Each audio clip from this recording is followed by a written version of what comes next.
State news bulletin में आपका स्वागत है। मैं हूं आपके साथ अदिति। चलिए नजर डालते हैं अभी तक की हेडलाइंस पर।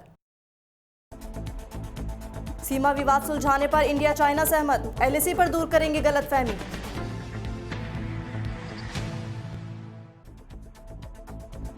छेड़छाड़ का विरोध करने पर छात्रा को जिंदा जलाया, बचाने गए पिता भी झुलसे।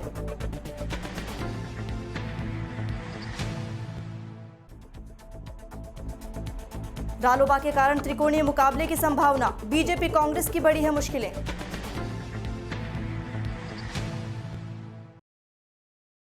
अब खबरें विस्तार से। भारत और चीन पूर्वी लद्दाख में चल रहे सीमा विवाद को आपसी बातचीत के जरिए सुलझाएंगे।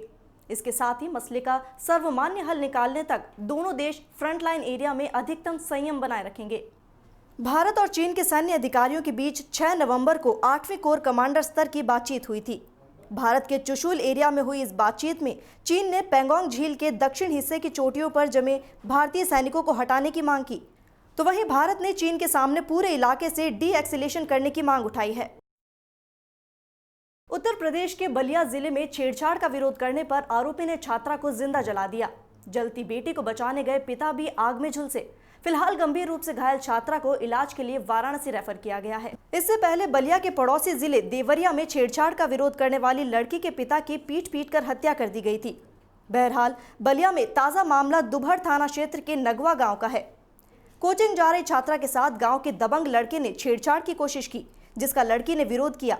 आरोप है कि बाद में आरोपी दबंग लड़के ने छात्रा के घर में घुसकर उसे जिंदा जला दिया। छात्रा को गंभीर हालत में वाराणसी भेजा गया है। जलती हुई अपनी बेटी को बचाने गए उसके पिता भी झुलसे। पुलिस ने मुकदमा दर्ज कर आरोपी को गिरफ्तार कर लिया है। तो वहीं बुरी तरह झुलस चुकी पीड़ित छात्रा अस्पताल में जिंदगी और मौत से जूझ रही है। पीड़ित छात्रा के परिजनों की माने तो गांव के ही पड़ोस में रहने वाला एक दबंग लड़का कई दिनों से कोचिंग जाते वक्त लड़की को परेशान करता था और उसकी बात न मानने पर जिंदगी बर्बाद करने की धमकी देता था। पंचायती राज चुनाव में टिकटों के बंटवारे को लेकर भाजपा और कांग्रेस में अंदरूनी घमासान मचा है। सोमवार को नामांकन का अंतिम दिन है, लेकिन अभी तक दोनों दलों ने जिला परिषद और पंचायत समिति के प्रत्याशी घोषित नहीं किए हैं। हालांकि पैनल तैयार किया जा चुका है। रविवार को भाजपा और कांग्रेस द्वारा प्रत्याशियों की सूचियां जारी करने को लेकर अटकलें लगाई जा रही हैं। शनिवार को जिला परिषद के 37 वार्डों से 35 प्रत्याशियों ने नामांकन दाखिल किया है, तो वहीं 21 पंचायत समितियों के लिए 415 प्रत्याशी के आवेदन जमा हुए हैं। शनिवार को कलेक्ट्रेट परिसर में भाजपा और कांग्रेस प्रत्याशी अपने समर्थकों के साथ नामांकन के लिए पहुंचे थे। दिन भर लोगों की भीड़ जमा रही। आज रविवार के अवकाश के चलते नामांकन जमा नहीं होंगे। ऐसे में सोमवार को नामांकन का अंतिम दिन है। भाजपा और कांग्रेस ने जिला परिषद और पंचायत समिति सदस्यों के संभावित दावेदारों का पैनल तैयार कर भेज दिया था। स्थानीय विधायक, जिलाध्यक्ष और प्रभारी समेत अन्य पदाधिकारियों से विचार विमर्श के बाद ही पैनल भेजा गया है, लेकिन कुछ नामों पर अभी भी सहमति नहीं बनी है। भाजपा के 30% टिकटों पर खींचतान चल रही है, तो वहीं कांग्रेस की 20% सीटों पर सहमति नहीं बनी है। डीपीके न्यूज चैनल ने कल ग्रामीणों द्वारा आरोपियों को गिरफ्तारी को लेकर धरना प्रदर्शन की खबर को प्रमुखता से चलाया था। मुख्य आरोपी महेंद्र सिंह घटना को अंजाम देकर अपने साथियों सहित भागने की फिराक में था। बानसूर थानाधिकारी अवतार सिंह और पुलिस टीम ने तुरंत कार्रवाई करते हुए तीनों आरोपियों को गिरफ्तार कर लिया था। बानसूर थानाधिकारी ने बताया कि 5 नवंबर को बानसूर के रसनाली मोड़ पर मोबाइल रिपेयरिंग की दुकान चलाने वाले योगेंद्र जांगिड़ पर पुरानी रंजिश के चलते महेंद्र, उदय सिंह, नरेश कुमार तीनों आरोपियों ने गोली मारकर घायल कर दिया था, जिस पर बानसूर थाना पुलिस ने तुरंत कार्रवाई कर तीनों आरोपियों को गिरफ्तार किया। तो वहीं आरोपियों से घटना के बारे में अब गहन पूछताछ की जा रही है।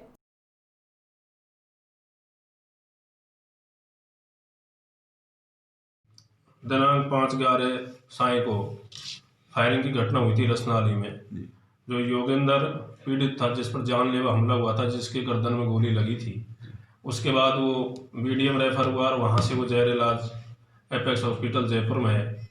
तीनों आरोपियों की उसी दिन उच्च अधिकारियों के निर्देशन में, श्रीमान एस साहब के निर्देशन में टीमें गठित की गई थी। दबिशें दे रहे थे और सादा वस्त्रों में भी लगे हुए थे। काफ़ी अथक प्रयास के बाद तीनों आरोपियों को गिरफ्तार किया गया। महेंद्र यादव अपने साथियों के साथ भगने के फिराक में था जी। और इस बारे में और गहन अनुसंधान किया जा रहा है। क्या कितने लोग सम्मिलित थे? लोग ही सम्मिलित थे जी।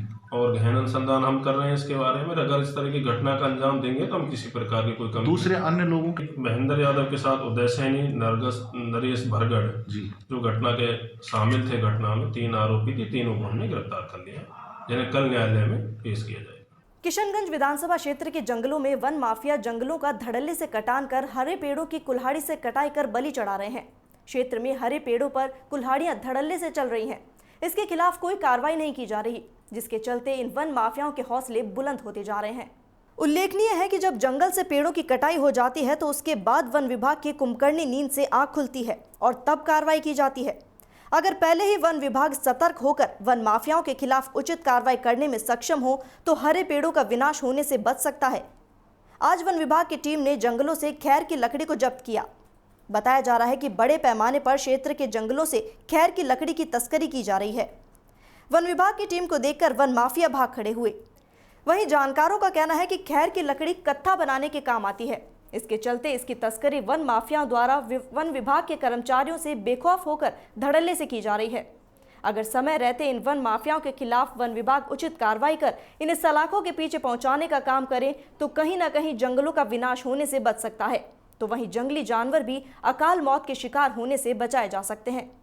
जंगलों का विनाश होने से पर्यावरण पर भी विपरीत असर देखने को मिल रहा है।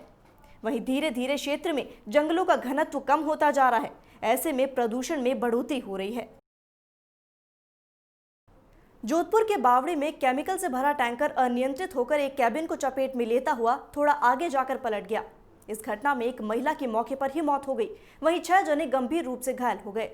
दुर्घटना होने की सूचना मिलते ही खेड़ापा पुलिस और बावड़ी पुलिस चौकी से पुलिसकर्मी मौके पर पहुंचे और गंभीर रूप से घायलों को 108 एम्बुलेंस की मदद से जोधपुर पहुंचाया, तो वहीं मृतक का शव बावड़ी अस्पताल पहुंचाया है। जानकारी के अनुसार केमिकल से भरा एक टैंकर जो कि बावड़ी कस्बे में नेशनल हाईवे से काष्टी की ओर जा रहा था। इस दरमियान मोड़ पर सांखलों की ढाणियों के पास पहुंचते ही मोड़ पर एक कैबिन को तोड़ता हुआ टैंकर पास में ही जाकर पलट गया।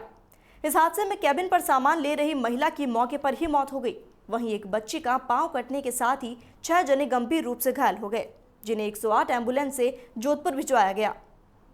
पुलिस से मिली जानकारी के अनुसार इस हादसे में टैंकर चालक हडमान पुत्र लालाराम निवासी सनावड़ा, निर्मा पुत्री मांगीलाल साटिया उम्र 3 साल निवासी पिपाड़ सिटी, गंगाराम पुत्र अमराराम साटिया, रूपाराम पुत्र रामूराम उम्र 15 साल, सतुराम पुत्र धनाराम और ननी देवी पत्नी सतुराम घायल हो गए, जबकि पत्नी गंगाराम की मौके पर ही मौत हो गई। शांत एरिया में ऐसे अचानक हादसा होने के बाद हाहाकार मच गया।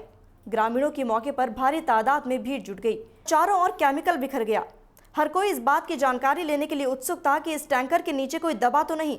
जब 3 हाइड्रो मशीनों द्वारा इस टैंकर को सीधा किया गया तब जाकर वहां खड़े लोगों ने राहत की सांस ली। वहीं इस हादसे में एक बच्ची का पांव कटकर अलग हो गया।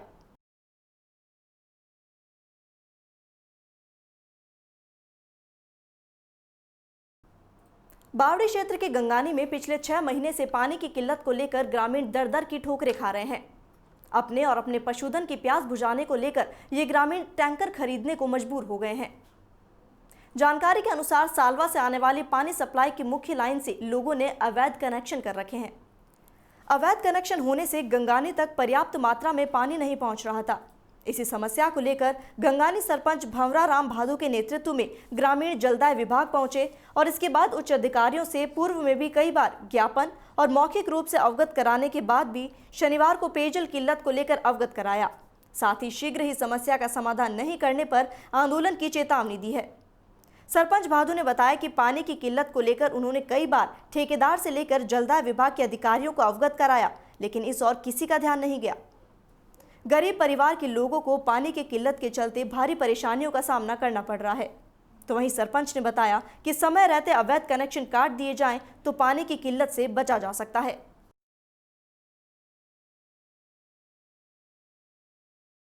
ग्राम पंचायत गंगानी के अंदर 6 महीना के बाद में पानी अभी तक टंकी के अंदर बूंद भी नहीं आया। बीच के अंदर मालिया की ढाणी से जो लेन आती है लोगों ने अवैध कनेक्शन कर लिए, अपने आप कनेक्शन करके पानी टंकी में आने नहीं देते हैं। और गंगानी बेलदारा की ढाणी, भाटा की ढाणी, लूनावास, गंगानी का जटवा, बडवा सब पानी के बगैर मर रहे हैं। नंगरिया तुरा दो नहीं, इसकी आपने शिकायत कहाँ दर्ज करवाई? शिकायत हम PST में करवाई, ठेकेदार के पास करवाई, ठीक है ना, भोपाल का DN अडमाना राम जिसको करवाई, सबके पास हम फोन कर। अभी यहाँ पर इंचार्ज कौन है? अभी यहाँ पर कोई इंचार्ज नहीं है, ठेकेदार के घर में पानी उगाया जाता है और आज ठेकेदार अपना आदमी हटाएंगे और दूसरा इंचार्ज रखा जाएगा अर्जुन राम गोयल। जावाल लोटीवाड़ा के कृषि कुएं में किसी के शव होने की सूचना पर बरलुट थाना प्रभारी भवनलाल जाटव और जावाल चौकी प्रभारी जगदीश राठौड़ मैं जाप्ता मौके पर पहुंचे। ग्रामीणों की सहायता से कुएं में पड़े शव को बाहर निकाला गया है। चौकी प्रभारी जगदीश राणा के अनुसार लोटीवाड़ा के एक कृषि कुएं में शव होने की सूचना पर दलबल के साथ मौके पर पहुंचकर ग्रामीणों की सहायता से शव को कुएं से बाहर निकाला गया। जावाल के प्राथमिक स्वास्थ्य केंद्र पर पोस्टमार्टम के बाद अब शव परिजनों को सुपुर्द कर दिया गया है। राठौड़ ने बताया कि सुमेर सिंह राजपूत निवासी लोटीवाड़ा ने रिपोर्ट के अनुसार कुएं में रमेश प्रजापत निवासी बिदासर पुलिस थाना सुजानगढ़ जिला चूरू ने कूदकर आत्महत्या की, जिस पर थानाधिकारी बरलूट भवनलाल और चौकी प्रभारी जगदीश राठौड़ मैं जाप्ता के साथ पहुंचे और मृतक की लाश को कुएं से बाहर निकाला। साथ ही पोस्टमार्टम के बाद मृतक के पिता अमरचंद प्रजापत को शव सुपुर्द कर दिया गया है। पुलिस ने आत्महत्या के कारणों में जांच जुटाई है। लॉ कॉलेज भवन की भूमि का अवलोकन किया और कॉलेज की ओर से मांगे गए खेल मैदान के प्रस्ताव को निर्देश दिए हैं। ये कॉलेज टाकरिया में वीर बाबूजी मंदिर के सामने की भूमि पर बनेगा। कॉलेज के लिए अप्रोच सड़क के लिए खसरा नंबर 1608 में नगर परिषद को आवंटित भूमि का भी मौका देखा और मौके पर उपस्थित आयुक्त महेंद्र सिंह को अप्रोच सड़क का प्लान तैयार करने के निर्देश दिए हैं। इसकी अप्रोच रोड सीधी 4 लेन से जुड़ेगी। इस अवसर पर पावापुरी ट्रस्ट के मैनेजिंग ट्रस्टी महावीर जैन ने कलेक्टर को अवगत कराया कि कॉलेज भवन के लिए भूमि पूजन और शिलान्यास कार्तिक पूनम 30 नवंबर को रखा गया है। मौके पर ट्रस्ट के आर्किटेक्ट पंकज वरिया, पटवारी बदाराम, निरीक्षक गणपत सिंह, कॉलेज प्राचार्य विजय कुमार भी उपस्थित रहे। भीलवाड़ा में कांस्टेबल भर्ती परीक्षा में भाग लेने आए अभ्यर्थी भूखा और खुले में ना सोएं, इसके लिए मीना समाज ने पहल की है।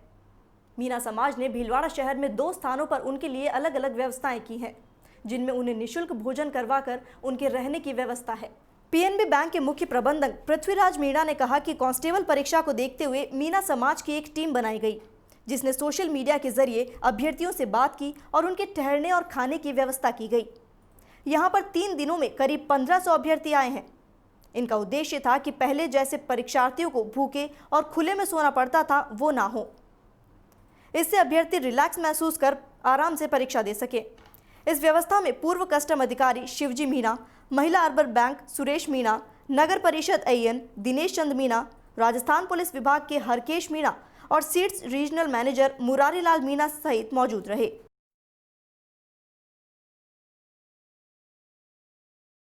सर, ये अभियान है और 5 तारीख से लगातार चल रहा है। जितने भी बच्चे विद्यार्थी आए सर्व समाज के यहाँ पे, उनको ठहरने की और खाने पीने की व्यवस्था की है। हमने मीना समाज के कर्मचारी और समाज सेवकों ने सभी ने मिलकर ये व्यवस्था करी और ये व्यवस्था 2 जगह करी है। मीना हॉस्टल है अरणी महादेव पे और ये इंदिरा रसोई है जो अरिहंत हॉस्पिटल के पास है। और इसमें लगभग 1500 विद्यार्थियों ने भाग लिया है इसमें। और हमने कोशिश करी है कि इसमें किसी तरह की असुविधा नहीं हो। रात को 2 बजे भी बच्चे आए, उनको भी यहाँ ठहराया। रात को 2 बजे भी उनको हमने खाना खिलाया यहाँ पे। और इस अभियान में विशेष रूप से योगदान राकेश मीणा जी है और प्रकाश मीणा जी है पुलिस विभाग में, सुरेश मीणा जी है महिला अर्बन बैंक में, दिनेश मीणा जी है IN साहब नगर परिषद में। और उद्देश्य यह है कि देख रहे थे 5-6 साल पहले लोग बाग विद्यार्थी आते थे एग्ज़ाम देने, स्टेशनों पे बैठे रहते थे, रोड पे सोते थे, खाना नहीं मिलता था रात में उनको। तो हमने ये सोचा कि नहीं, विद्यार्थी आते हैं वो सभी के हैं, सर्व समाज के हैं, उनको थोड़ा सुविधा हो। तो हमने सब कर्मचारियों ने ये विशेष अभियान चलाया कि नहीं यार, उनको ठहरने की व्यवस्था करें। और कलेक्टिवली सभी ने ये सभी के योगदान से ये व्यवस्था करी सर, ताकि उनको कोई असुविधा नहीं हो और एग्ज़ाम समय पर दे सके वो। फिलहाल स्टेट न्यूज़ में इतना ही। लगातार बने रहिए DPK न्यूज़ के साथ।